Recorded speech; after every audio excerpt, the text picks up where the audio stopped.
How you guys doing? This is Little Battle Axe, Robert Ornelas Jr. It is December 14th, 2015, approximately around 2:30. We are currently in Lower Brule, South Dakota, on the Sioux Reservation, the Lower Brule Sioux Reservation, and we're just so blessed. We're so thankful to be here. Shout out to everybody back home. I'm so blessed to know you guys. I'm just gonna get right into it. When I was a child, when I was a little kid, you know, I was raised with my mother. My parents got divorced at a very young age. My mom left my dad. They just separated. I was about 1 years old, 1 year old, and my mom really left, and she took me with her. And my parents weren't married or anything like that. My mom was more like a teenager. She was about 19, 20 years old when I was born. My dad was about 22, 21, and I was just a product of young teen love, really, and my parents were in love, but because they were so young, they really, the stability wasn't there, the foundation of God wasn't there, and, 22 years later, here I am, but I'm very blessed. I was raised with my mother in Fullerton, California, and from Fullerton, California, we went over to Southgate, California, where my mother met my stepdad. She had two kids, two beautiful daughters, Samantha and Natalie, and I'm the oldest out of 6 or 7 young brothers and sisters. I'm 22 years old, and we grew up in Southgate, California, right there in the hood. I was raised majority by my stepfather. A good man, never acted crazy, never put hands on my mother, never screamed at us, never yelled at us, very level-headed. Shout out to my stepdad.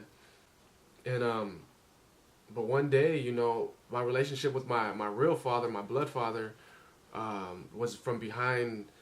A lot that I can remember was from behind the jail. From behind the jail glass. Growing up, my father was in and out of jail.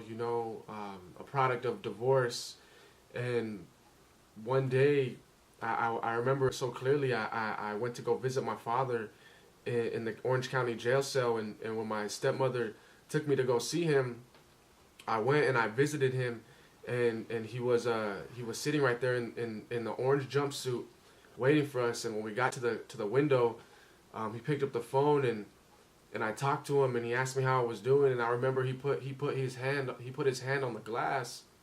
And I remember I put my hand on the glass, and I remember him crying, and that was one of the earliest memories that I have of my father, and that's how our relationship was.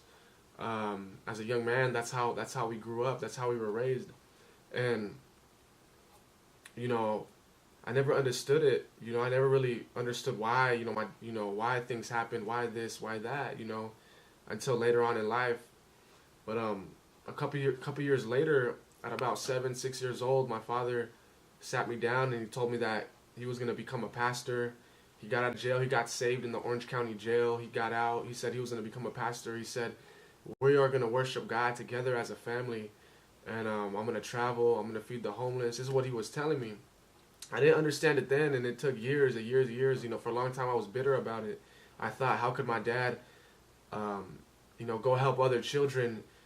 But yet here I am, I'm hurting, I'm his own child, and I'm over here hurting, I'm over here wounded, I have these memories of him behind the jail glass, and why not me, why can't I live with him, why can't he be here for me? And I used to think like that. I was very bitter. But one day at 13 years old, one day, 13, I went to the altar myself, and I questioned God. I asked him who he was, and at 13 years old, I gave my life to God, and I was doing great in school. I was very blessed. I was on the high school football team. I was 14, 15 years old, playing with the 18 and 19-year-olds in football. And, very, very, very talented, very God-given talent, was placed upon me. And one day, my high school sweetheart at the time, she ended up breaking up with me. And at the time, it hurt so much. I felt my world was hurt. I felt like I was broken. I would never recover from my high school sweetheart breaking up with me. And then, after she broke up with me a few days later, I ended up getting kicked off the football team. I was so depressed. I stopped going to practice. I got kicked off the high school football team. And when that happened, I felt like my world, ball was life to me at the time. Football was everything. And when I got kicked off the football team, I ended up stealing money from a young man at my high school. And the police came and got me. I ended up getting kicked out of high school a few days later. And after I got kicked out of high school, I ran away from home and I started sleeping at the park down the street from my house. And I was there for a little, close to a year. I was there pretty much. And I had no clean clothes, no boxers, no drawers, no toothbrush. All I had was a sleeping bag. And I would just wander the park at night, hanging out with my friends, smoking weed, doing drugs, not caring, what the outcome was. I was digging myself deep into this hole. And, I was high. I was always high. I was always drunk. Just a teenager, and very wounded at the same time. I was heartbroken about my girl breaking up with me. I was hurt about, I had memories from my father not being there as a child. I was getting the news that, my mother was suicidal. She was in and out of home. In and out of the hospital. And it was really heartbreaking, it was hurting. Football was one of the main things that was hurting me. I thought I just hurt everybody around me, and I thought nobody loved me at the time. And I remember I would be sleeping at the park, and here comes my father, my dad. Here he comes out of nowhere, trying to bring me home, pulling on me, fighting me, trying to get me back home. And I remember I would, the older dudes, the older guys at the park, and they would get in the way of me and my dad getting me. And one of the most heartbreaking memories I have during that time was my dad, telling the older guys, just give me my son back.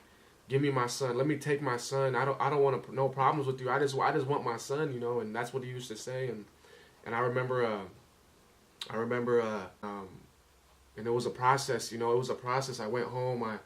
I was surrounded by family, and I was trying to get the street mentality, looking over my shoulder. I was trying to get, everything, God was removing everything out of me.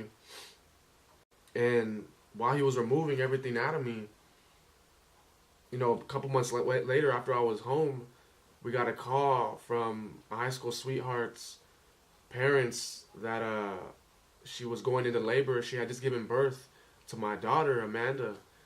And since then, I've traveled all over the country. I've spoken to kids. I got my life together. I'm currently working on an album. I went on tour as a solo artist. I'm still on tour. We're in South Dakota, South Brule, Lower Brule, South Dakota. I got connected with the pastor out in Indio, California, Pastor Jesse Sanchez, and they welcomed me there. And now as a young man, as a young man of God, now I go all over the world just telling kids not to make the same mistakes. Don't run from your father when he's trying to help you. Don't run from your mother when they're trying to counsel you and be there for you. Stay in school. It's girls say no to boys say no to the girls. And it's not worth it, because when I was sleeping at that park by myself, suicidal, hurt, nobody was there for me other than my family, and those were the ones that I was hurting. Nobody was, fighting for me to come home, praying that I would come home other than my family. And at 22 years old, I can say that Jesus Christ was the best thing that ever happened to me, my daughter being one of the greatest things to ever happen to me, making, the music being a great thing to ever happen to me, but I want to say that I wouldn't be here without Jesus Christ and without my family being there for me. So, and I'm still trying to make it right, I'm still trying to do things right, but God bless.